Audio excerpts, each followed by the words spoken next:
Hello team, welcome to another ATP Geopolitics video with myself, Jonathan MS Pearce. I am going to talk to you today about US politics, but more particularly about the Charlie Kirk assassination and the fallout and the politics concerned with, I think, stoking division. And we're going to talk a lot about rank hypocrisy as well, and touch on a number of things. I have quite a few tabs here to discuss, so let's get on with it. First thing I'm going to say is that, isn't it odd that we don't know much about this shooter at all, considering we found out who he was fairly quickly after he was apprehended, and then there were all these theories about who he was. There were all these particularly politicians and influencers on the right who were talking up how this person was surely some kind of left-wing radical, and that kind of makes sense, right? Because Charlie Kirk was a divisive right-wing influencer who was killed, and then therefore you think he would be killed by someone on the left. But as we're going to see a little later, there's a chance that actually he's an internet obsessed person who could sit on the internet right, and I actually mean the internet right, because there's a certain group of people called Groypers, and there's a very decent there's a very decent theory to suggest that he is one of these sorts, that a bit like Nick Fuentes, who's a right-wing white supremacist who has disavowed Charlie Kirk from a completely different political standpoint, and then trying to fit him in with coming from, a white conservative Christian Trump loving background, from a family point of view. You're trying to join all these dots together, and then to see him as some kind of left-wing liberal is certainly possible. So there are theories that he was brainwashed at university, but it turns out he only went to college for one semester and then dropped out, and then sort of took up learning to be an electrician.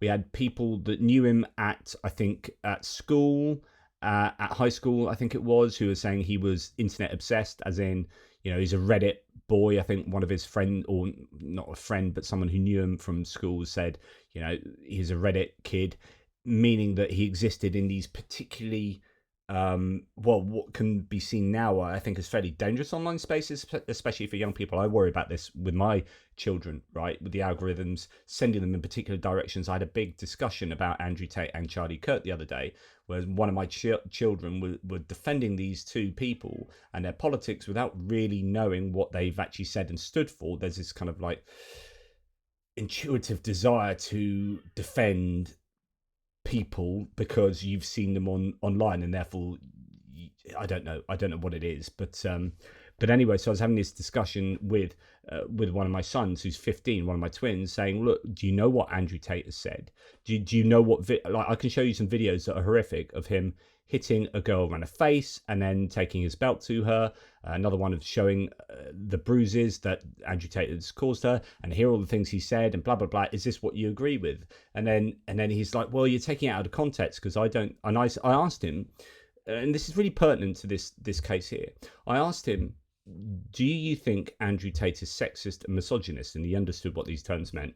Do you think he was sexist and misogynist? He was like, well, no, because okay, built up some kind of defense.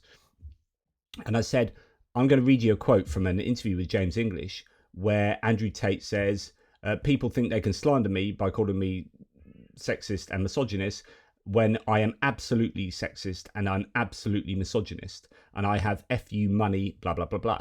And I read in that quote, it's like, so you're saying he's not, but he himself is proudly admitting that he's absolutely sexist and absolutely misogynist. And so we have this situation where people, including my own children, are defending and getting on side with people who exist online for reasons that are really difficult to fathom, because these children of ours exist in online spaces that I think are dangerous online spaces. And it could be that this is not a child anymore, this 22-year-old ended up being in one of those places where, he, coming from a gun-loving Republican family, and got sent into a super right-wing niche online place where he ends up killing Charlie Kirk. Or he could be some left-wing anti-fascist, right? And so he has these bullets, but actually the engravings on the bullets are better understood in the right-wing internet world than to be some kind of anti-fascist statements. And we'll come to that later. We'll talk about that a little bit later. So we need to be mindful. Now, what I'm going to say will no doubt annoy some people who want to be very protective of Charlie Kirk. My position on Charlie Kirk is this. It was egregious that he was murdered, that he was assassinated. He was shot and killed. And that is reprehensible. But I can hold in my mind two things at the same time. One being that Charlie Kirk was a horrible man.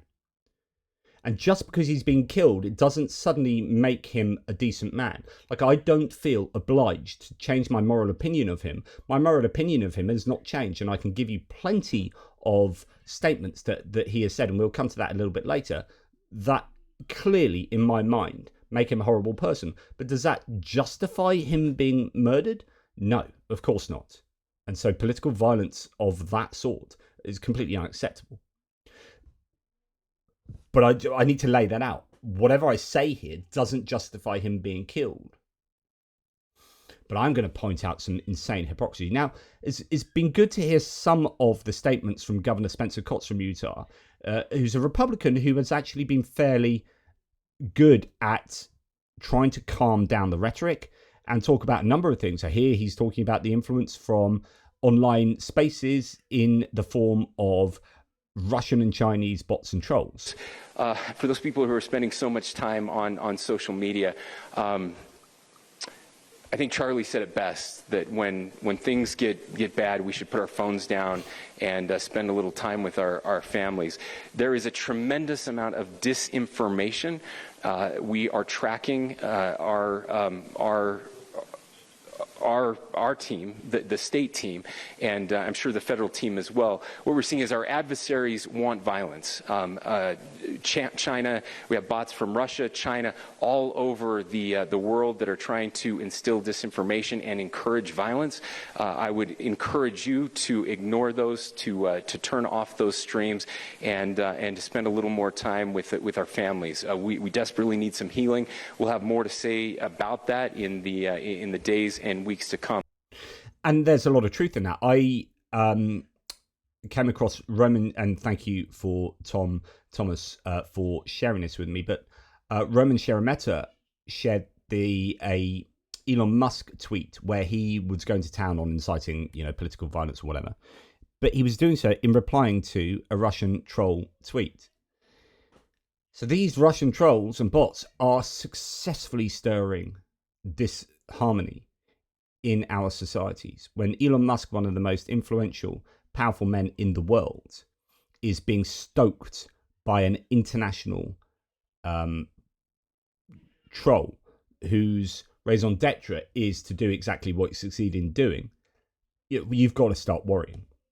Now, I know Governor Cox isn't, is a little bit controversial, and I think he's done some bad things in releasing information he shouldn't have done, or I don't know. He's not universally being seen as handling this like 100%, but a lot of what Governor Cox has said, I think, has been well received in moderating some extreme sentiments and views and energies that are going around these information spaces.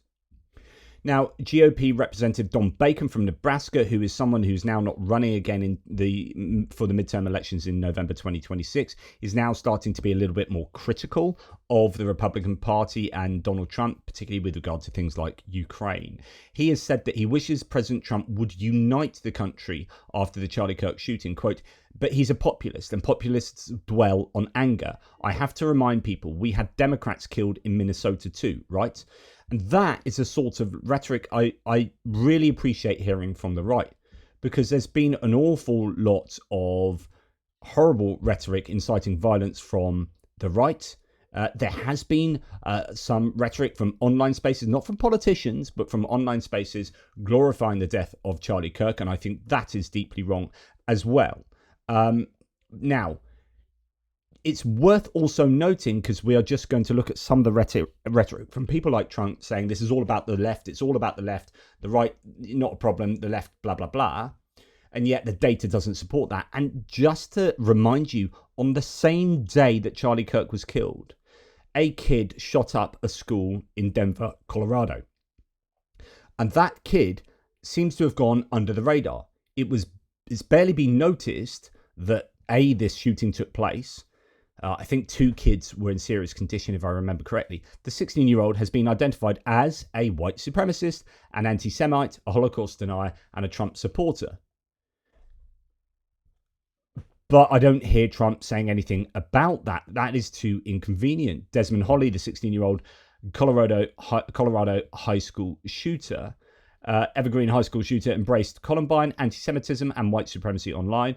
An account linked to Desmond Holley, 16, also posted a picture of a revolver and ammunition about an hour before the shooting. Identified as a member of a white supremacist extremist network, the mainstream media has blacked out the shooting from public consciousness, says Right Wing Watch. So, worth, I think, bearing in mind that, especially when you hear rhetoric like this from the president, who has this tendency to sit under jet engines and talk to the press. But anyway, that's something else.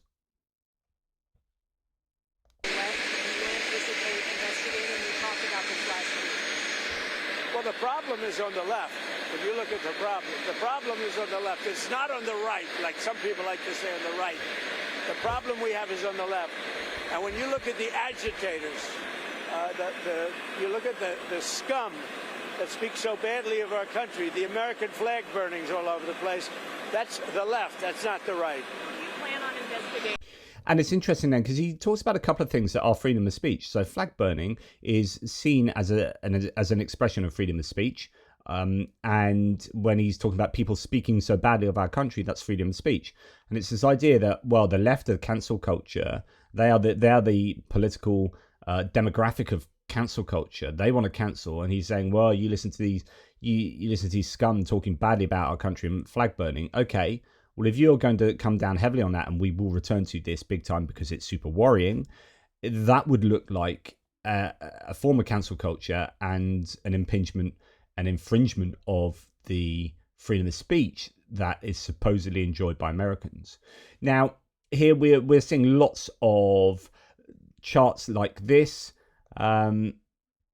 Murders by politically motivated left-wing and right-wing killers by the decade, left in blue, right-wing murders in red. And no matter which way you slice and dice the political violence, it is, in these kind of shootings, it does not look good for the right. But of course, that's deeply, deeply inconvenient for people like Elon Musk and Donald Trump, who are consistently talking about the left as a party of murder, the Democrats are the party of murder and violence, etc., etc. It's simply not true. And we'll come back to how Elon Musk has dealt with the data, because it turns out that Grok is giving data that supports this, because it's trawling all the places where all the data is held online, and it's concluding that, it is mainly right-wing killers, and now, for the third time, Elon Musk is trying to retrain the Grok AI model for XAI for Twitter, because he can't handle the truth. To quote a bit of A Few Good Men. So here we have some receipts. We're going to talk about hypocrisy now, as well as some of the rhetoric. So we have Donald Trump Jr., obviously Trump's son, saying you can't call someone you disagree with a fascist, he says. Meanwhile, here are some receipts. So this is the start of the hypocrisy. The Democrats will stop at nothing to push their political agenda. The party of Antifa has gone full fascist. This is truly disgusting, he said in 2019. Fascist Democrats like Cuomo are openly reverting to their party's historic position in support of outright segregation and discrimination in America. Sad. We all know that the rhinos are secretly happy about the indictment, but the fascist left won't stop with Trump. They're power hungry and will do anything to crush their political opponents. If we're ever going to save our country, the entire GOP needs to finally figure that out. That's 2023. And then here, fake news gets triggered whenever anyone dares to tell the truth about the fascist lawfare from Alvin Bragg and Joe Biden. So it's like, okay, well, that appears to be what you're doing, Donald Trump Jr. We have Donald Trump Sr. here. Here's a supercut of him calling Kamala Harris a fascist. The divide in American politics today is between these far-left fascists led by Harris and her group. We have a fascist person running who's incompetent. She's a Marxist, communist, fascist. Marxist, communist, fascist? I mean, what? Socialist. She's not actually a socialist. She's gone past that. Somebody's got to explain. What does that even mean? Marxist, communist, fascist, socialist, but she's not a socialist because she's gone past that. What are you talking about? This woman, there's a radical left Marxist, communist, fascist. The divide in American politics today is between these far-left fascists led by Harris and her group. We have a fascist person running who's incompetent. She's a Marxist, communist, fascist. Anyway, it had gone on to cycling round again. You get the point. It is rank hypocrisy to talk about this kind of rhetoric coming from the left when the right, indeed the president himself, does it. And this is particularly egregious because if you remember Nancy Pelosi, the former Speaker of the House of Representatives for the Democrats, her husband, the house was broken into and her husband was hit round the head and almost killed with hammer blows. And the police then came round and they basically saved him from being killed. And then Donald Trump Jr. started taking the mickey out of Paul Pelosi and suggesting there should be Halloween costumes with, a pair of underwear, set of underwear and a hammer, and other people doing exactly this. And here we have Donald Trump. Like, the idea that the right has, the left has horrible rhetoric here when Donald Trump says this about Paul Pelosi. Will stand up to crazy Nancy Pelosi who ruined San Francisco. How's her husband doing, by the way? Anybody know?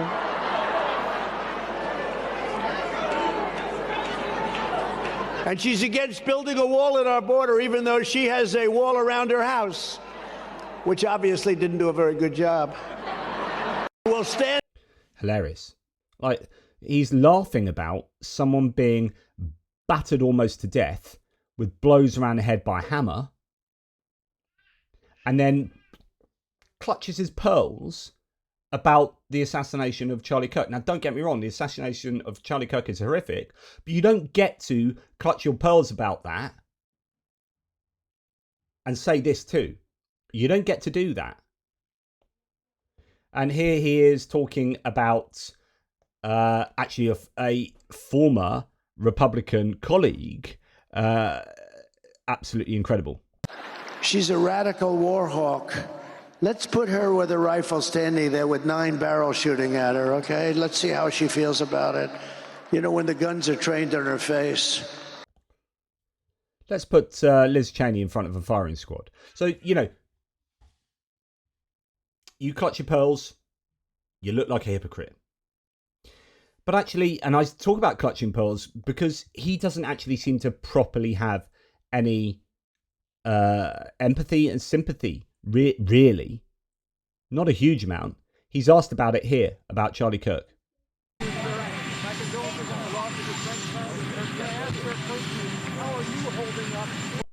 You won't be able to hear that. He said, how are you holding up, with the news of Charlie Kirk dying? I think very good. And by the way, right there, you see all the trucks. They've just started construction of the new ballroom for the White House. It's absolutely incredible, this, by the way. So how are you holding up over the last 3.5 days? Charlie Kirk's been shot. How, you obviously call him a great friend of yours, this wonderful human being. How are you holding up? It's great. Have you seen these trucks? They're building this new ballroom that I'm making. It's absolutely wonderful. I think very good. And by the way, right there, you see all the trucks. They've just started construction of the new ballroom for the White House, which is something they've been trying to get, as you know, for about 150 years. And it's going to be a beauty. It'll be a... The chyron at the bottom here is Trump takes questions after Kirk assassination. He takes a question about how emotionally he's coping with the death of Charlie Kirk. And he's talking about building a ballroom. They've been waiting for 150 years, and what a wonderful person he is for getting that done. Absolutely magnificent structure, and I just see all the trucks. We just started, so It'll get done very nicely, and it'll be one of the best anywhere in the world, actually. And that's him answering the question. That's it. Yeah, thank you very much. Absolutely incredible. Aaron Rupert, reiterates the question here. My condolences on your loss of your friend Charlie Kirk. How are you holding up? Wonderful ballroom I'm building. And there's also imagery of him. I was going to show it to you, but he's at a baseball game. I think, was it the night of Charlie Kirk getting shot? And he's doing this, and he's like, there's absolutely no somberness there. Yeah. Anyway. Now, Megyn Kelly, whom, let's face it, has every right to be angry with Donald Trump given the way she was treated in the debate all those years ago. She seems to have got over that and now is a super Trump supporter. This is her living in an alternate reality. We don't feel like ourselves. We haven't felt like ourselves in a while. And I'm sorry to get political, but I'm just going to be honest. We haven't felt like ourselves since Barack Obama. I just think he was such a slick snake. He was this affable guy who was like wearing good suits and looked the part and sounded the part and dressed the part, but was so divisive in his messaging. The left, they look at you like when you say this, they don't know what you're talking about. I don't. It's like, because you don't pay attention to the other half of the country. You only pay attention to your absurd news sources, which spin and spin and spin to protect Democrats, especially if they're named Obama. You compare the rhetoric of Barack Obama over his entire 8 years to Trump over his first 4 years and Trump in his first 7 months now. You compare that rhetoric and come back to me, Megyn Kelly, because you are talking absolute bollocks here. Absolute bollocks. Don't give me you're not looking at the right news sources. You don't understand. Obama was not purposefully divisive. He was not offensive. Obama didn't stand up and take the mickey out of a disabled reporter by literally doing an impression of someone who's disabled at the front. Obama didn't stand up and give fellatio to a microphone at a rally before the election. Obama didn't stand up and say those horrific things and talk about putting Liz Cheney in front of a fecking shooting firing squad. Obama didn't stand up and do a fraction of what Donald Trump has done. So you do not get to say that, sit there and say this. Well, you do, unfortunately, because you have that platform. But I find that incredibly offensive. He's the one who started to inject race where no one had been doing it. He's the one who started to use his pen and the phone to shove things down our throat that we didn't want. He's the one who shoved through an entitlement on our health care and our personal doctor visits that he promised he wouldn't mess with, and then he did, really hurting people, causing massive anger and open lies. He never missed an opportunity to twist the knife on the racial issue. He would do it subtly and in his own way, but it was very clear what he was doing. He never... And of course, all this is turned right back around on her, really. I mean, the division was caused in people seeing him as a black president and therefore seeing him through the lens of race the entire time. Like Megyn Kelly. She's the problem. For the first time, we had a president who weighed in on legal cases before they'd played out. We never did that. That was a taboo that had never been crossed before him. And Donald Trump was the reason Barack Obama, reverse that. Barack Obama was the reason Donald Trump came about, that he was born as a political figure. They say Trump's divisive. He was the antidote. He was the answer to the divisiveness of Barack Obama. And we just haven't felt like ourselves for years. Absolute bollocks. Just simply, I dismiss what she's saying. Now, here we've got Mehdi Hassan, who himself, a lot of people find divisive, but I find him always pretty rationally on point. Here talking about similar sorts of issues. I don't know if I can get, this is on Newsnight in the BBC. Take your point, of course, we don't know the politics of the shooter. We don't know anything about the shooter. But a number of politicians on the right, even before this, and including the president, obviously, have been expressing concern about the rhetoric on the left, as you say. Do you think the rhetoric has got too febrile on the left? Not compared to the right, no. I mean, the president of the United States has more vicious rhetoric than any politician in the Western world. I mean, Donald Trump ran for president in 2016, and he said people with guns should maybe take care of Hillary Clinton to protect the Second Amendment. He ran for president in 2020, lost the election, and then incited a violent insurrection at the Capitol where his supporters tried to hang his vice president. In 2024, last year, he ran for president. He referred to his opponents as vermin and the enemy within, and said he would send the military after them. Since coming to office, he said some outrageous things about people, about Democrats. So this is nonsense. I mean, Donald Trump has set the tone here. But that is all right. But what about the left? Will you tell me which left? I saw Barack Obama, Joe Biden, Kamala Harris all come out yesterday. All the leading Democrats came out and condemned this and said we need to tone this down. By the way, rhetoric aside, you can't do this kind of stuff without easy access to guns. There's only one political party which is trying to do something about the gun problem. Are we going to hear anything from the Republicans now after Charlie Kirk was shot? Charlie Kirk himself is on record, sadly, saying that it's worth it for some people to die every year in order to protect the Second Amendment. Sadly, he's become now a victim of that same gun violence he defended. Now, the fact that he didn't care about that, I do care. I don't think Charlie Kirk should have been killed, and I therefore think we should do something about violent rhetoric. We should do something about guns. And we do need to turn the volume down in this country, but listen to Trump. You just played the clip. He's saying it's all about the radical left. That is not true. In fact, every extremist-related murder in the United States between 2022 and 2024, according to the ADL stats, was carried out by a right-winger. You don't see Democrats running around trying to weaponize that. No, let's tone down across the board. And Mehdi, as unfortunately, people, the reaction has been... Sorry, go on. I was just going to say, as people will know from watching this and will know from your many appearances, you are very vocal yourself about your opinions. You have big following. Yes. You go out, as Charlie Kirk did, you go out and debate people on the other side. I wonder, from a personal perspective, it's so sobering, obviously, what has happened in America in the last 24 hours or so, but does it make you personally more fearful about your own safety? Unfortunately, yes. And I've just been inundated, like I'm sure many public figures on left and right have over the past 24 hours, from friends, colleagues saying, what are you doing? Are you getting more security in public? I mean, sadly, tragically, horrifically, Kirk was shot by a sniper, apparently, from way away. So even his own security team couldn't protect him. No, it is very worrying for public figures. I just interviewed Ilhan Omar earlier today, who's probably the most threatened lawmaker in the United States. She's had 3 or 4 guys have gone to prison for trying to kill her. She travels around with 24-hour security. It's insane. This country really needs to take a long, hard look at the level of gun violence and political violence.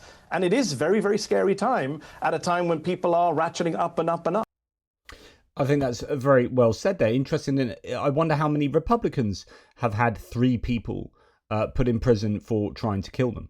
Yeah, Ilhan Omar, seen as, much further on the left of the Democratic Party than many other politicians, has borne the brunt of potential political violence there.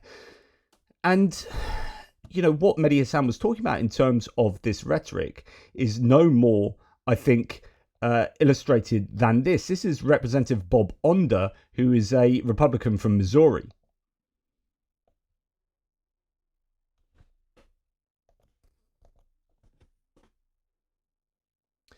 If indeed the internet works.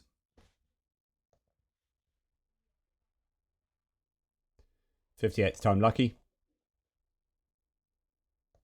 Okay, here goes. We can do this. And left are undoubtedly for us. Well, everything has changed. If we didn't know it already, there is no longer any middle ground. Some of the American left are undoubtedly well-meaning people, but their ideology is pure evil. They hate the good, the truth, and the beautiful, and embrace the evil, the false, and the ugly. And they literally will kill those with whom they disagree, just as their predecessor, leftists, Marx and Stalin and Lenin and Pol Pot and Fidel Castro did. We must know that. And the question is that helpful rhetoric at the moment? No, I don't think it is. And is it a fair reflection of the political landscape? No, I don't think it is.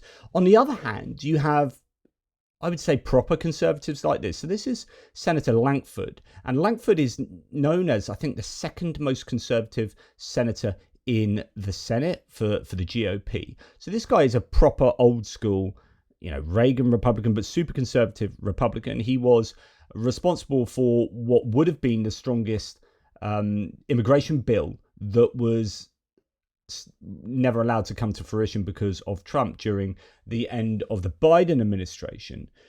But this is in response to Stephen Miller, who I think is effectively running the White House. Stephen Miller saying that the Democratic Party is a Democrat Party is a domestic extremist organization. So this is Senator Langford. Last week, just to follow up on what Stephen Miller is suggesting here, he said, quote, the Democratic Party is not a political party, it's a domestic extremist organization. Well, they have a very different view than I do. I'm a conservative Republican. I have Democratic friends that think very differently, vote very differently, but they're still my friend on it. So just having that ideology, just believing differently than some other American is not illegal. That's America. We don't all agree as next door neighbors on different things, but it is very different to try to plan, strategize to be able to carry out an act of violence on it. That is different. So we do have a celebration of differences in America. Quite frankly, Charlie Kirk literally has on his banners when he speaks on college campuses, prove me wrong, and would say, if you disagree with me, I'm going to seat you closer to the front so we can actually have dialogue. The goal of it is to be able to talk about things. As Charlie Kirk said often, when the words stop, the violence starts. That's when people say, no more words, I'm going to now attack you. Let's keep talking about things and keep working through this. And that's absolutely spot on there from Langford, in direct contradiction, really, of what Stephen Miller has been saying. You know, starting to call the opposition party a terrorist organization is your foundation to dictatorship, where you just give yourselves permission to get rid of political opposition. It's really deeply worrying. This is, goodness me, Nancy Mace, a representative for the Republicans, who is these days, I would say, a wingnut. But anyway, as Elliot Higgins says, at this stage, anyone claiming to know anything about the motivation of the shooters just making stuff up to reinforce their beliefs and the beliefs of the community they're part of. And bear in mind, this was from 3 days ago when even less was known about the shooter. So Nancy Mace here just absolutely spouting off. This shit ends. Like, enough is enough. And now I have to deal with real safety concerns. It sounds like the shooter was a tranny or pro-tranny. And just because... And just to let you know that way of saying the word is, transgender is deemed as an insulting pejorative, and that's what she's using. And it's also not true what she's saying either. But anyway. Concerns. It sounds like the shooter was a tranny or pro-tranny. And just because I want to protect women, that I'm worried about getting murdered? Are you fucking kidding me? It's out of control, and enough is enough. And I'm going to double down on this. I'm going to be more vigilant than ever. I'm going to be louder than I've ever been until this shit stops. It's got to stop. Okay, lots of expletives there from that politician, but as she was interviewed the other day, when a reporter said, hang on, you're saying it's all coming from the left, but what about the Minnesota lawmakers who were killed? She said, I'm not talking about them. Well, okay, well, how can you sit there and say it's all from the left when as soon as I give you, I mean, I'm reading between the lines here, as soon as I give you an example of where it's happened on the right, you shut me down, right? So this is a kind of hypocrisy. Okay, so now we're going to look at this hypocrisy much more explicitly. Here's Representative Nancy Mace again saying, time to bring back the death penalty, when she found, when she thought that this person was transgender, as she just said. That was that kind of time to bring back the death penalty. And then, once she found out who this person was, so 2 days later, now, it's Tyler, this white guy that comes from a Christian Republican background. Okay, is this change things? We know Charlie Kirk would want us to pray for such an evil and lost individual like Tyler Robinson to find Jesus Christ. We will try to do the same. What's changed there? You saw his picture and identity. Is that what? That's the only thing I can think that's changed. And yet you've gone from death penalty, this person needs killing, to, let's pray for this evil and lost individual so that they can find Jesus. Whoa. And, remember when Donald Trump shared a video of a MAGA truck with Joe Biden tied up in the back? If you remember that, highly controversial. Painted on the back is Joe Biden trussed up, hogtied and gagged. On the back of that, loads of Trump flags. And he reposted that saying Long Island, New York, glorifying the idea that the president can be kidnapped and hogtied. But it's all the radical left, right? Okay, this hypocrisy. Laura Loomer here saying, to all of you praying for Joe Biden, can you pray for the people he killed with his open border policies instead? Oh, boo-hoo, he's such a good guy. Boo-hoo, he's such a fighter. This is when he was diagnosed with cancer. No, he's not. And no, he's not. He is going down in history as the worst US president ever. So that's how she dealt with him being diagnosed with cancer. Then Laura Loomer said, when Joe Biden was diagnosed with stage 4 cancer, I don't remember a single conservative celebrating it. Not one, she said, not remembering her own self. And she's saying that in the context of Charlie Kirk. As people celebrating Charlie Kirk's killing. We've got Joey Manorino here, who's a horrific online influencer, in my opinion. So thinking about how the guy was calling for a Holocaust of trans people yesterday. So again, Joey Manorino calling out, if the person who killed Charlie Kirk was a transgender, there can be no mercy for that species any longer. We've already tolerated far too much from those creatures, he says. Absolutely incredible. Charlie Kirk's alleged shooter has been identified as a 22-year-old white Tyler Robinson, turned into the authorities by his father. Incredible rhetoric about Tyler Robinson before they understood who he was, and we still don't really know who he is and what drove him. And yet there are all of these opinions about Tyler Robinson, rather than just like I'm gonna stay my valuation of him for a few days until we find out a bit more. No, let's go all guns blazing in with what we think about Tyler Robinson and kind of make up stuff about him. So here we have, it's not all left. It's just half of them.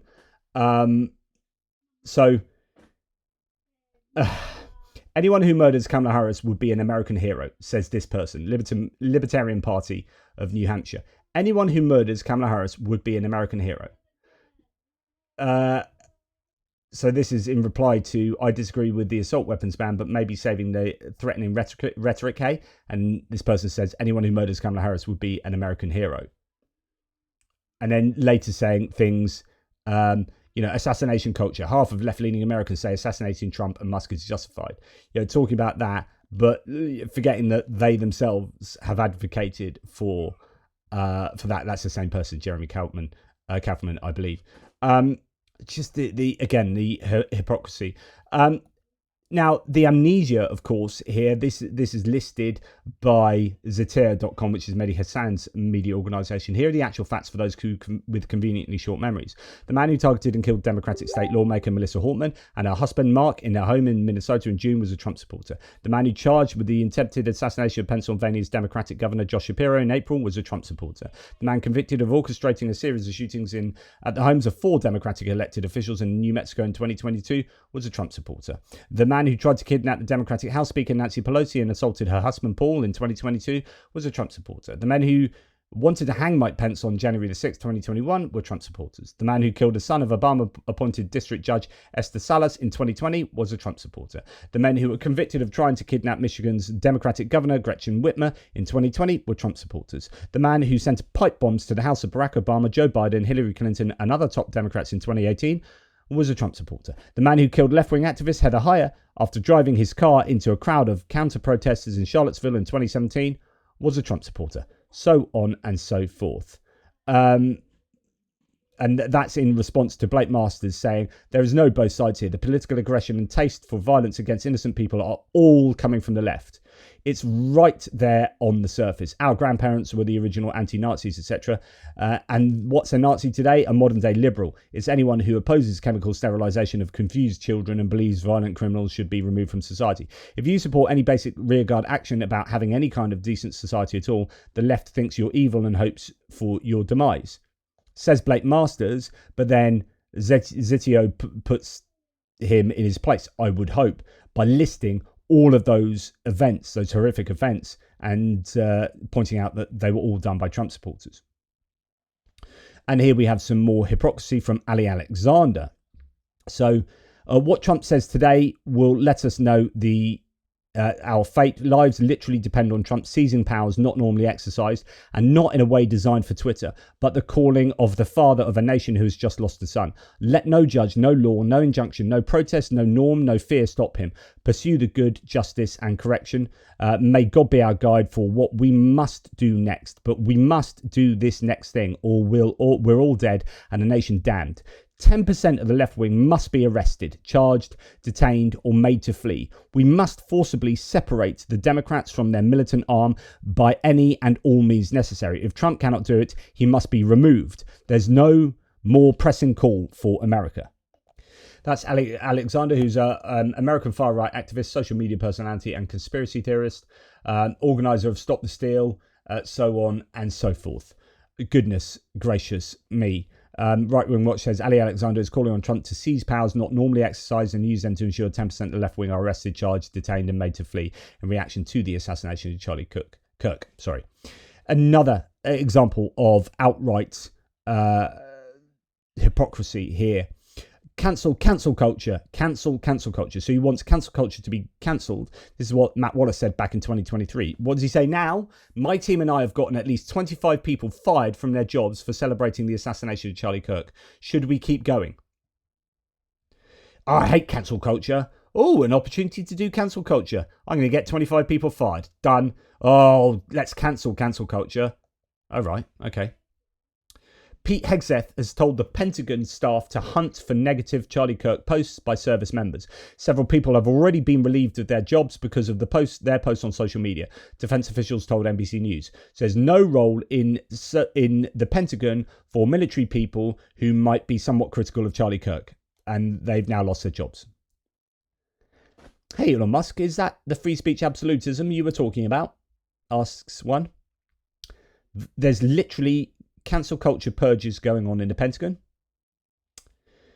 Jack says cancel culture is dead in July 2025. Jack from Unheard. Or Jack Unheard. Now, breaking. A searchable database of more than 20,000 people celebrating Charlie Kirk's murder will soon be available. Yay! 20,000 people that we can cancel. But cancel culture is dead. Okay. Gunter Riegelman, good riddance to cancel culture in April 2025. Thank goodness cancel culture is now gone, that Donald Trump is in charge of stuff now. Yeah, good riddance cancel culture. Oh, September the 14th. It is your moral duty to get libtards fired. It is your moral duty to get libtards, liberal people, fired. I hate cancel culture. Good riddance. I love cancel culture. I love it when I can take advantage of cancel culture. I love it. Absolutely love it.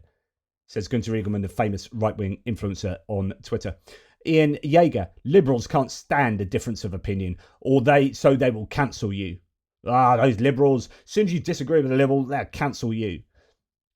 Ian Yeager, now September the 13th, I'm calling on Barnes & Noble, the bookstore, to remove all Stephen King books from their shelves after his post about Charlie Kirk. Let's cancel Stephen King because of something he said about Charlie Kirk. Oh, liberals can't stand a difference of opinion, so they'll cancel you. Here's Kevin Cruz talking about Charlie Kirk personally. I know Charlie Kirk valued debate and free speech because he blocked me for fact-checking his lies on Twitter and then put me on his organisation's professor watch list for writing a book that he didn't like. And there you go. But it goes on. The free speech defenders here. This is Representative Clay Higgins, who is, as you can guess, a Republican from the Oversight Committee. I'm going to use congressional authority and every influence with big tech platforms to mandate immediate ban for life for every post or commenter that belittled the assassination of Charlie Kirk. If they ran their mouth while their smart-ass hatred it's celebrating the heinous murder of that beautiful young man who dedicated his whole life to delivering respectful conservative truth into the hearts of liberal enclave universities, armed only with a Bible and a microphone and a constitution. Those profiles must come down. So I'm going to lean forward in this fight, demanding that big tech have zero tolerance for violent political hate content, the user to be banned from all platforms forever. I'm also going after their business licenses and permitting. Their businesses will be blacklisted aggressively. They should be kicked from every school, and their drivers' licenses should be revoked. I'm basically going to cancel, with extreme prejudice, these evil, sick animals who celebrated Charlie Kirk's assassination. I'm starting that today. That is all. Now, the thing about freedom of speech is that if you are a free speech absolutist, as many of these people used to claim, but now conveniently don't, is that you are arguing for people saying things that you really think are pretty disgusting. Now, when it turns into hate speech and is inciting violence, obviously, well, not obviously, but, according to the rule of law, depending on where you are, the line has been crossed. But if not, if you're just saying that you think Charlie Kirk is despicable or something like that, and that's actually something I would say. I think he is a morally egregious person on a bunch of things he said, and we'll come to that in a second, just so, there's some justification to my position, basically. I'm not just asserting it. I should have the right to be able to say that, but he's saying no. Any of their smart-ass hatred celebrating the heinous murder. Now, of course, there's a difference between what I say and actually celebrating the murder. That's not something I have done, but here is a representative who wants to cancel people left, right, and centre. And yet it's the left that's supposed to be the party or the side of cancel. So let's be clear, Elon Musk, says Jim Stewartson. If I wanted to make a giant public spreadsheet of every MAGA who made fun of Paul Pelosi or lied about Melissa Hortman and declare that they are poisoning the minds of children, I can do that on this platform. Is that correct? Only because he said previously, listen, it's effing crazy. They're going to get people killed. Not that they care. But Elon Musk, you own every barber and nurse and suicide prev ad who gets hurt. I don't know what those words are short for. Messianic psychopathy is the one gene we should eradicate from humanity permanently. What's he talking about? Well, somebody says I've only just begun creating a spreadsheet of people who've said vile things about Charlie Kirk's assassination. So far, teachers, professors are by far the most represented. And Elon Musk saying they are the ones poisoning the minds of our children. So this is an advocacy by Elon Musk on his platform X, building up a list of people, I presume, that are ripe to be cancelled or publicly shamed for what they have said. And this is a form of cancel culture when Elon Musk said he is a free speech absolutist. Of course, he never, ever, ever was. We are almost at 40,000 entries of radical leftist identities and their employers. This doesn't even include data scrape from Blue Sky and X. This is going to be big, says this. I don't know who the full handle, what the full handle name is, but Expose Charlie's. I suppose it's going to be Expose Charlie's Critics or something like that. To which this source, Turnbull, says they're opening a website with a list of people that said negative things about Charlie Kirk with full name and place of employment. What's to stop somebody from opening a fake account under their neighbour's name, saying something inflammatory about Charlie Kirk and then reporting them? This won't end well. And this is an absolute embracing of cancel culture. And it's having an effect. So this is what happened to a person who was mocking Charlie Kirk's assassination at Texas Tech. F around, find out, says Greg Abbott. Now, Greg Abbott is the governor of Texas, right? And here he is saying how wonderful it is that someone's been arrested for free speech. Remember when J.D. Vance attacked Europe over free speech, says Pekka Kaliniemi. You remember he came over to Europe and said how crap we are on free speech over here and insulted us to our faces, came right into the middle of us and insulted us over free speech to our faces. He can go and feck off, right? I don't hear J.D. Vance saying jack squit at the moment about any of this. And this is absolute contravention of freedom of speech. At least as far as their own standards are concerned. Now, I can say it's wrong that people can say this and this shouldn't happen and there should be ramifications. What I'm trying to do is point out that they only say it when it's convenient for them to say it. And don't say it when it isn't. It's complete cherry-picked morality. Stephen Miller, cancel culture is fascism, he said in 2022. But now, Democrats are all terrorists. Let's get them locked up. Elon Musk, cancel culture has been cancelled, he said back in on December 2024 after Trump won the election. The same people who spent the last 10 years obsessing about the evils of cancel culture, says Joe Thomas, and a lack of free speech are now the biggest supporters of cancel culture and don't care less about free speech. And it's over memes, but not when it's their own Brian Kilmeade, who said he'd like to see homeless people euthanized. They don't want him fired. Frauds. 100%. And it gets worse because now Elon Musk is retraining his AI model Grok because Grok comes up with facts and figures that he doesn't like. So for the third time, he's sending Grok to a re-education camp. This is what Grok said when it was asked about whether the right or left are more responsible for political violence and murders. Based on recent reports, says Grok, Charlie Kirk was killed on September 10th, 2025 by suspect Tyler Robinson, whose online activity referenced far-right memes and fascism. Voter records show no party affiliation, but some sources link him to conservative views. Melissa Hortman and her husband were killed in June 2025 by Vance Bolter, a confirmed Trump voter. On stats, the ADL data shows 75% of US extremist murders from 2013 to 2022 were by right-wing actors, though sources like CSIS note rising far-right threats, while Cato emphasises overall rarity and includes other ideologies. Definitions of political murders vary across studies.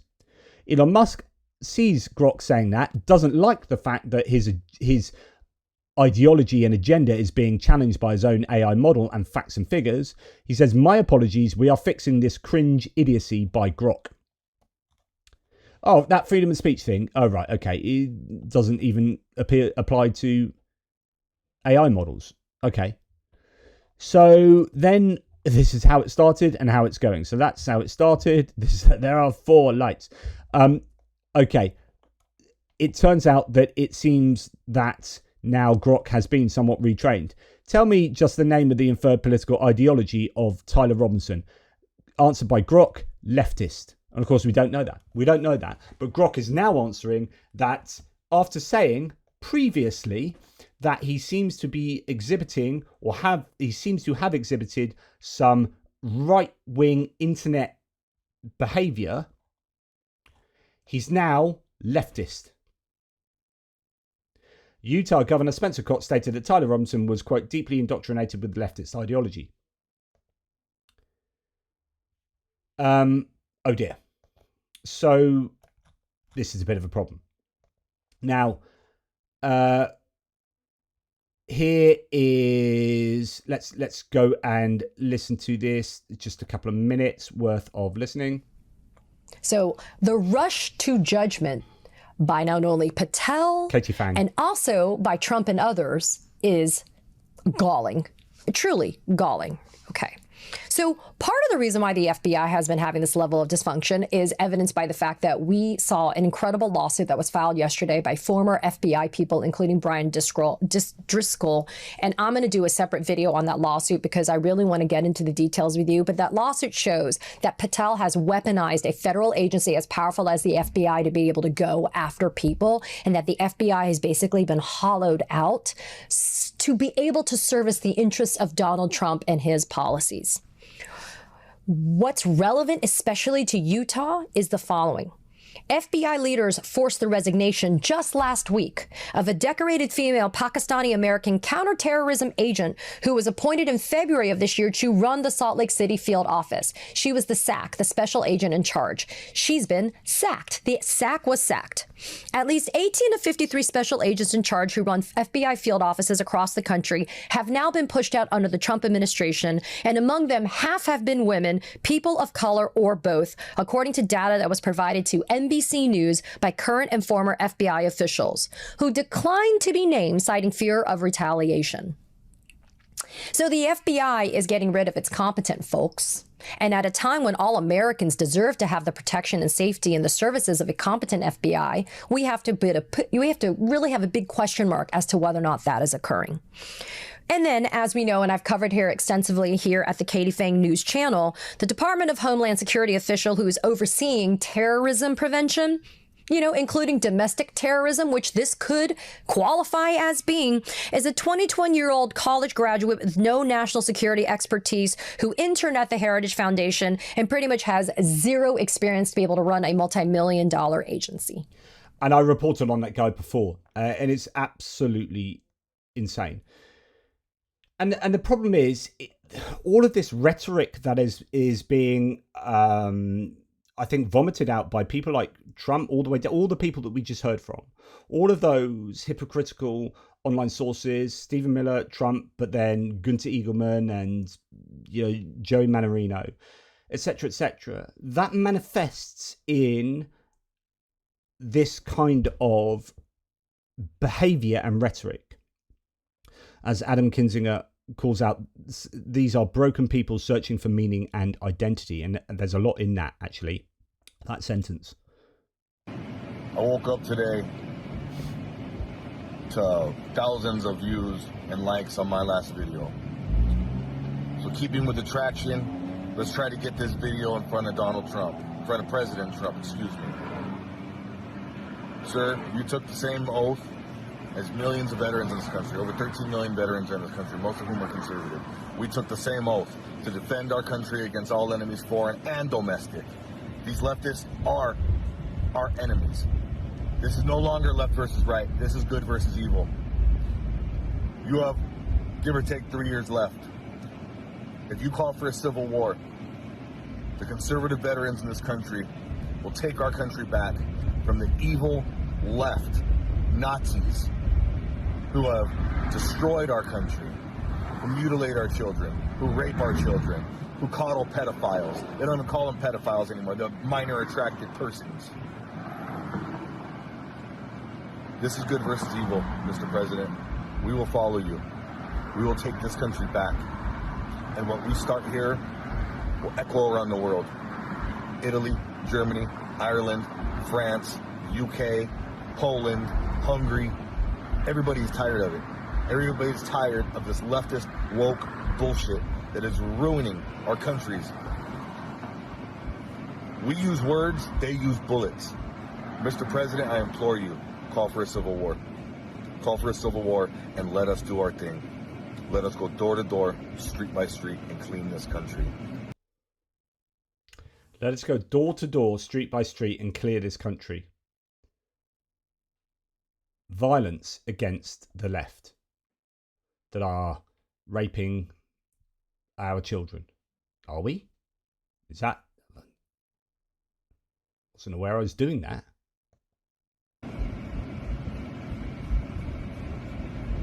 Please, if you're watching this, and you share the same sentiment, send it to Donald Trump. Share it on your page. Whatever. Get this message out there. This is not a joke. I'm a peaceful man. Time for peace is over. I'm willing to fight and I'm willing to die.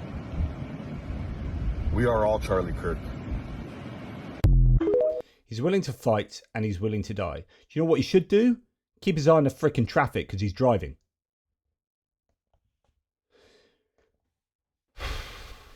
And the other manifestation of this rhetoric and this ideology comes in the form of these people in this case, Huntington Beach, I think, California. And I think, is that the clothing? Is that, I don't know if that's Proud Boys. That's another one of those groups. It may be the Proud Boys. I can't remember who wears those khaki pants, as Americans would say, and the navy blue shirts like that. But just listen to this. This is what has been emboldened by the assassination of Charlie Kirk, and we don't even know why the person did it.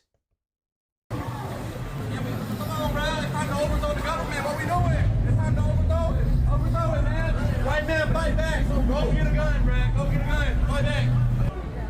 Our streets. Our streets. Our streets. Fuck our land. Fuck you all. Fuck you all. White man, fight back. White man, fight back. Just in case you can't hear that, that's White Man Fights Back. White man, fight back. Fight back. Keep going. Take back our land!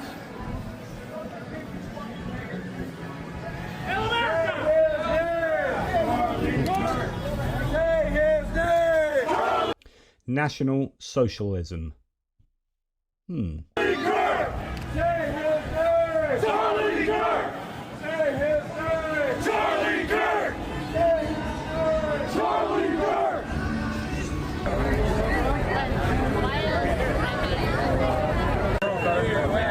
As the white population. So then listen to this. So this is a larger gathering of people talking about how the white population is under attack. As the white population continues to be replaced with a population of non-white, non-Southeast Southerners, it becomes more and more dangerous for us here every day. Every time you go somewhere as a family unit, with your wife and your children, you're surrounded by people that look nothing like you and have disdain for you.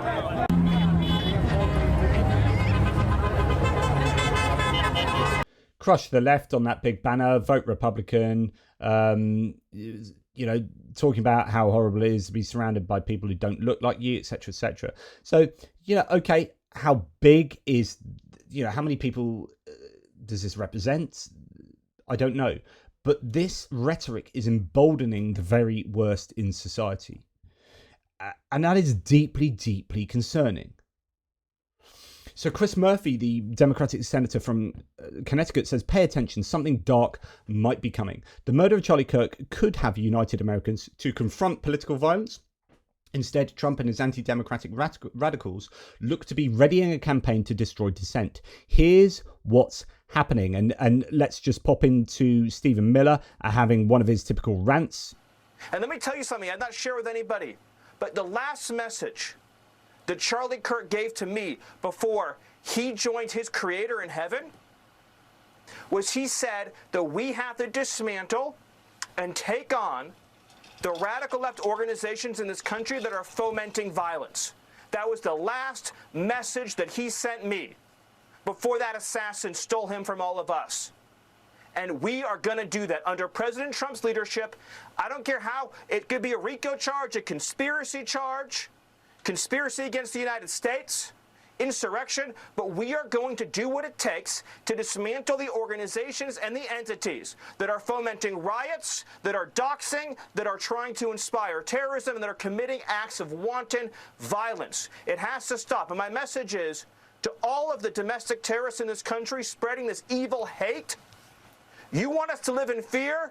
We will not live in fear, but you will live in exile. Because the power of law enforcement under President Trump's leadership will be used to find you, will be used to take away your money, take away your power, and if you've broken the law, to take away your freedom, Sean. So that's what Stephen Miller said in a very calm manner to Sean Hannity. Chris Murphy continues, leaders across the political spectrum have spoken out about the need to depoliticize our fight against violence. GOP Governor Spencer Cox has led the way, and that's what I was talking about right at the beginning of the video. But Trump and his lieutenants are spinning a lie that the only threat is from the left. Here is a latest post from Laura Loomer, who clearly has the ear of President Trump, calling on Trump to use dictatorial powers to destroy his political opposition. This kind of rhetoric is gaining traction in MAGA world, and Trump is now echoing it. So Laura Loomer now saying here, I was thinking about this over the last few nights while I couldn't sleep. I have to say, I do want President Trump to be the dictator the left thinks he is, and I want the right to be as devoted to locking up and silencing our violent political enemies as they pretend we are. Murphy continues, for instance, he is now saying George Soros, a wealthy political critic of Trump, should face racketeering charges. He claims Soros is involved in violence, which is just made up out of thin air, totally, completely false. We should condemn political violence of all kinds, whether it comes from the right, left or right, or is directed at Republicans or Democrats. But if we really want to be honest, there is much more right-wing fueled violence than left-wing violence. And the Trump-Loomer-Miller narrative that Democrats are cheering Kirk's murder or that left groups are fomenting violence is also made up. There are always going to be online trolls, but Dem leaders are united as opposed to Trump, who continues to cheer the January 6th violence. But the right has been looking for a pretext to destroy their opposition for a long time. Increasingly, the right views the left as an existential to a white Christian majority nation, an existential threat to a white Christian majority nation, and thus must be destroyed, as Michael Anton wrote, at any cost. That's why it was so important for Trump's sycophants to take over the DOJ and FBI, so that if a pretext arose, Trump could orchestrate a dizzying campaign to shut down the political opposition groups and lock up or harass its leaders. That is what is coming now. I hope I'm wrong, but we need to be prepared if I'm right. That means everyone who cares about democracy has to join the fight right now. Join a mobilization or protest group. Start showing up to actions more. Write a check to progressive media operation. And this is what I was talking about when I was comparing the assassination of Charlie Kirk to the Reichstag fire or the Kristallnacht the other day. And, you know, a few people, Brian Ivey in the comments saying, look, this is really, really inappropriate. You're really shallow. I don't think you understand what you're saying type thing. And had a right go at me, which is fair, absolutely fair. Now, in a very respectful manner. And I'm like, no, is literally what I believe. And I'm not trying to, actually, I wasn't really talking about that analogy in any kind of Nazi way. Like, I'm not saying the GOP are Nazis and look, this is the Kristallnacht and the Nazis. What I really was meaning was, this is one of those moments where you get a turning point. People keep talking about a turning point, obviously, because Charlie Kirk was in charge of Turning Point USA. But this is a turning point where, you know, one trigger sets off a bunch of things that leads to a drastic change of government. And I think the ability for a government to embrace authoritarianism and eventually dictatorship, right? In that case, it was like Nazi Germany. And in this case, it probably might look something akin to that. But I wasn't really going on a Nazi thing. I was more from a kind of a procedural point of view, that I really do think this is the Reichstag fire, the Kristallnacht, you know, one of those kind of moments in American political history, or at least it's teetering on the edge of being that. Can it be saved from being that? I don't know, but it's looking dangerously close to being that. And the rhetoric appears to support my conclusion there. Now, what I'm going to do to end this, because I didn't want to put this at the beginning because it would annoy a bunch of people who are like, oh, you're just a Charlie Kirk hater. But I have mentioned a couple of times that I do not think the person is a good person for a bunch of his moral proclamations. So I think I need to justify why that is. Otherwise, it just looks like I'm a random hater. But I need to differentiate, you know, I need to separate not liking Charlie Kirk and, you know, there being justification for his assassination, because I don't think this is obviously justification for his assassination. But anyway, here is Charlie Kirk in his own words. Comparing abortion to the Holocaust. Absolutely, I am. In fact, it's worse. It's worse. Were these blacks trying to go rob her happening all the time in urban America? Prowling blacks go around for fun to go target white people. That's a fact. Black crime is a major issue in our country. Why are you pushing criminal justice reform exactly? Joy Reid and Michelle Obama and Sheila Jackson Lee and Ketanji Brown Jackson, they're coming out and they're saying, I'm only here because of affirmative action. Yeah, we know. You do not have the brain processing power to otherwise be taken really seriously. You had to go steal a white person's slot to go be taken somewhat seriously. Now, the southern border is, of course, the great replacement. They're trying to replace us demographically. They're trying to make the country less white. It is an anti-white agenda. If I see a black pilot, I'm going to be like, boy, I hope he's qualified. Taylor Swift is now engaged to Travis Kelce. This is something that I hope will make Taylor Swift more conservative. Reject feminism. Submit to your husband, Taylor. You're not in charge. America was at its peak when we halted immigration for 40 years and we dropped our foreign-born percentage to its lowest level ever. Miss Rachel, you quote Leviticus 19, love your neighbor as yourself. The chapter before affirms God's perfect law when it comes to sexual matters. In Leviticus 18 is that thou shalt lay with another man shall be stoned to death. Can we get that picture up, Ryan, of that Marvel's Avenger team? Now, I don't know who the person is on the left. Is the person on the left that came and did the interview with Joe? The TikTok? Your government is being run by freaks. It's like immediately I have like a flashback to a country where weren't able to do Bud Light commercials. What does being trans even mean? Is that even a real thing? It means you need therapy. We must ban trans-affirming care the entire country. I do think that there is a direct correlation between someone's testosterone and their politics. On young men, it's an interesting idea that you need therapy, but we're going to ban. I suppose trans-affirming care is more maybe physiological. Affirming care, the entire country. I do think that there is a direct correlation between someone's testosterone and their politics. On young men, the lower their testosterone, the more likely they are to be Democratic. So if you had a daughter and she was 10 and she got raped, and she was going to give birth and she would, no, wait, oh, and she was going to give birth and she was going to live, would you want her to go through that and carry her baby? That's awfully graphic. It's no, but it's a real life scenario that happens to many people. The answer is yes, the baby would be delivered. When blacks in America did not have the same rights they had today, they were less murderous, there was less break-ins. Why is that? So I'm sorry, are you trying to say that blacks thrive under subjugation? No, I'm not. I'm saying I'm asking you the question. The data shows they were actually better in the 1940s. It was bad, it was evil, but what happened? Something changed. I'm done talking about Epstein for the time being. I'm going to trust my friends in the administration. Yeah, so pretty controversial there. A number of his things, and that's just a small soupçon of what he has said that I massively disagree with. By the way, there's a really good video of Kirk at Cambridge Union talking about, well, being challenged on that claim about Leviticus stoning the gays, and I think here it is. Yeah, we'll have a look at it here. It's only a minute, so it should be all right. So murder. You said it was based on scripture and you believe that there are moral, objective, universal truths. Yes, there are. So murder is wrong today and murder was wrong 2,000 years ago. Right, okay, fair. That's not same-sex, but fair. I see your point. But there are moral truths that are transcendent of time, place, and matter. Okay, but so just to clarify, you believe that this is in the Bible. This is laid out in the Bible, that man shall not sleep with man, and so therefore... Well, it's also repeated throughout the New Testament as well. In the book of Matthew, Jesus reaffirms the biblical standard for marriage. Okay, so I'm going to make two very, very quick points. So the first, so if we look at the Old Testament in isolation, just to start off with, as an example. So let's look at Exodus 35:2. Which suggests that if you work on the Sabbath, you should be put to death. If you look at Leviticus 11:7, it suggests that if you have pork, you should be put to death. Let me finish, I'll be done.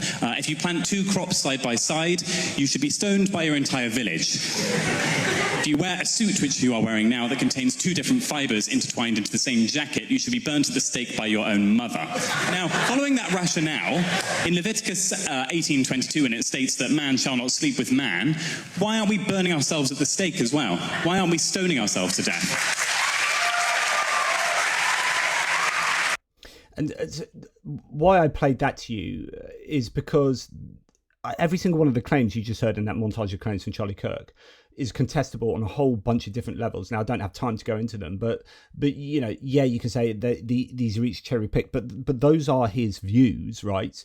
And I think they should all be robustly challenged. Now, I've written books on sort of biblical exegesis before, so you know, don't get me going off on that tangent. But anyway, we'll just finish with this one here. We note in our piece that Kirk describes King as, quote, a bad guy. It's true. And Kirk self-described very, very radical view that the country made a mistake when it passed the Civil Rights Act. Also true. As we note in the piece, Kirk has previously described Kirk as a hero and a civil rights icon. It's true. I used to be wrong. What inspired Kirk to shift his view on MLK? Why does Kirk think that MLK is a bad guy? When Kirk says that MLK says, quote, one good thing he didn't believe, what does he mean by that? Why does Kirk believe passing the Civil Rights Act was a mistake? Now, again, apparently they don't listen to the show because we do that at least once a week, right? Once a week we talk about why the Civil Rights Act was a mistake. So, just very openly, Civil Rights Act was a mistake and Martin Luther King was a bad guy. So, you know, let's be under no illusions about who Charlie Kirk was and some of his views. Now, I'm going to leave you with this, and I'm going to play the whole lot of this, and I know I've been going on for well over an hour now, but I think this is really worth listening to as an interim potential for who this Tyler Robinson was. We've heard about the inscriptions on the guns, on the casings, the bullet casings, which some people are saying show that he's pro-transgender. And other people saying, look, you need to really understand the internet world in which this guy lived.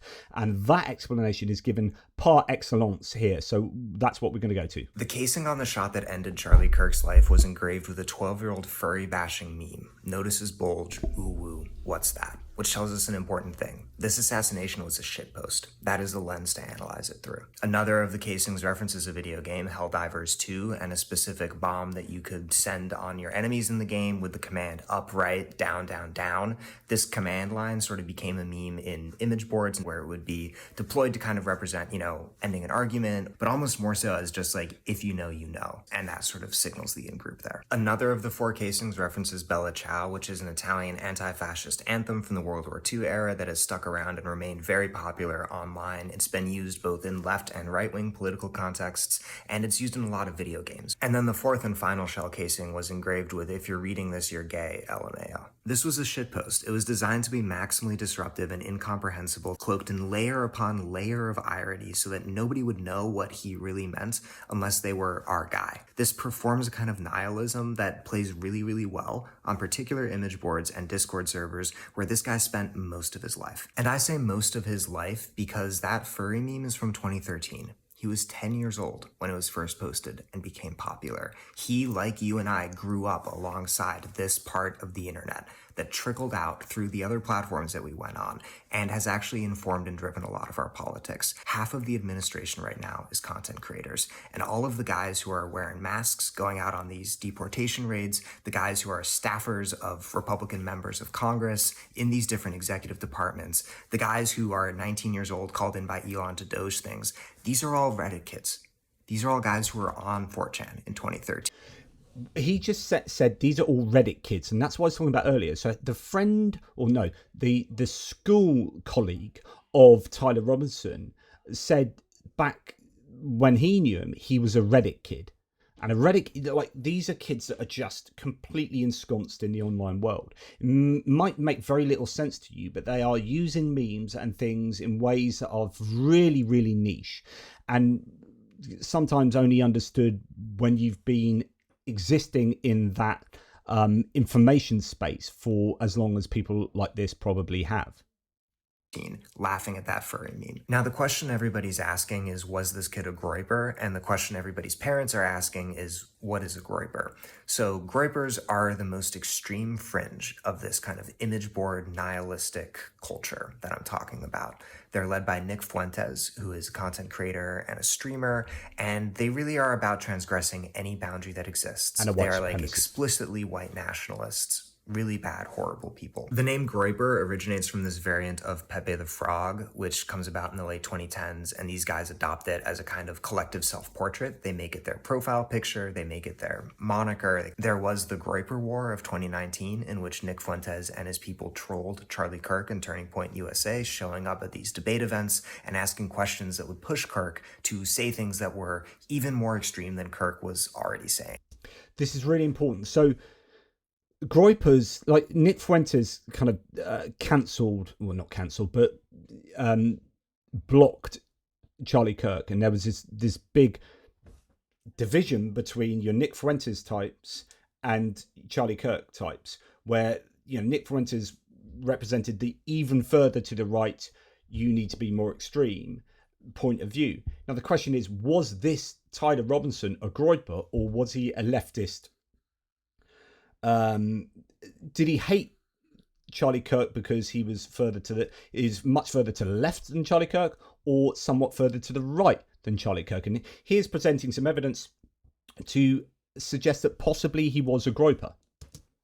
So where Charlie Kirk took like one step toward these kind of white or Christian nationalist ideas, the Groypers took 2 steps. They demanded that he make the subtext text. One post people have been citing as proof of the Groyper hypothesis is this one from his mother's Facebook that shows him dressed up as a meme for Halloween. It seems like the meme is Gopnik Pepe, which is a 4chan meme to my understanding, but I don't quite associate it with Poll, which is like the political board on 4chan that most people are talking about it.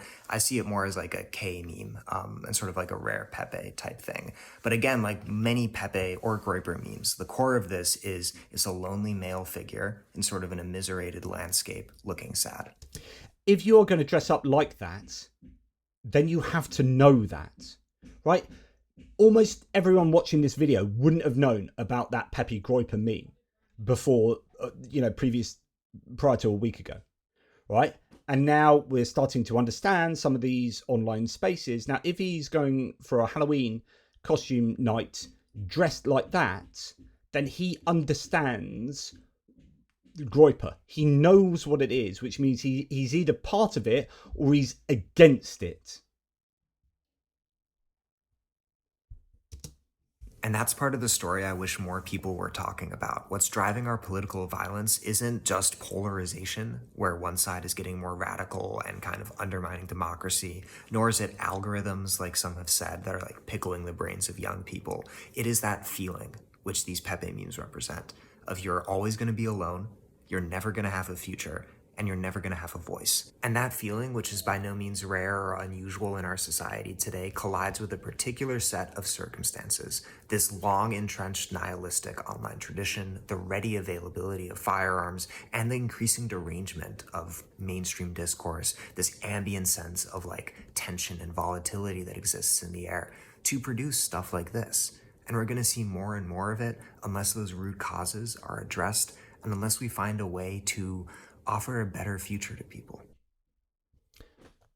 That makes an awful lot of sense to me. Now, will I put all of my eggs in that basket? Probably not, but it does seem to track. Now, we have a potential situation where the right has whipped up an absolute storm of rhetoric against the left, blaming the left for the assassination of Charlie Kirk, and it might not be the left. It might be an even further to the right niche, online, ensconced, lonely lad that has done this. And that has been opportunized by your Nancy Maces and your Gunter Eaglemans and your Donald Trumps and your Stephen Millers to start a freaking civil war. So the Reichstag moment might be a complete misinterpretation of who has murdered Charlie Kirk. But even if it is some leftist who's killing Charlie Kirk, and that's kind of rare to be a gun-obsessed leftist, but if it is some leftist that's murdered Charlie Kirk, then it's still an excuse to start a civil war. The end game here for your Stephen Millers of the world is to stifle political dissent and opposition. It is to get rid of the Democrat Party, to call them extremists and terrorists, and start changing the law and weaponizing the DOJ, the Department of Justice, and the FBI in order to clamp down on the organizers, the donors, and the activists on the political opposition. That is incredibly, incredibly worrying. Please let me know what you think. Remember, this is a divisive topic, so if you are discussing this in the thread below, don't go to town on me from just asserting that I'm some kind of biased this or biased that. I've presented a whole bunch of data here, right? And in order for you to try and debunk me or criticize my position, please present some data. Let's try and discuss this respectfully, because it is a very sensitive subject, but you've got to bring some receipts as well. I've tried to do that myself. Let me know what you think. Take care, and I'll speak to you soon.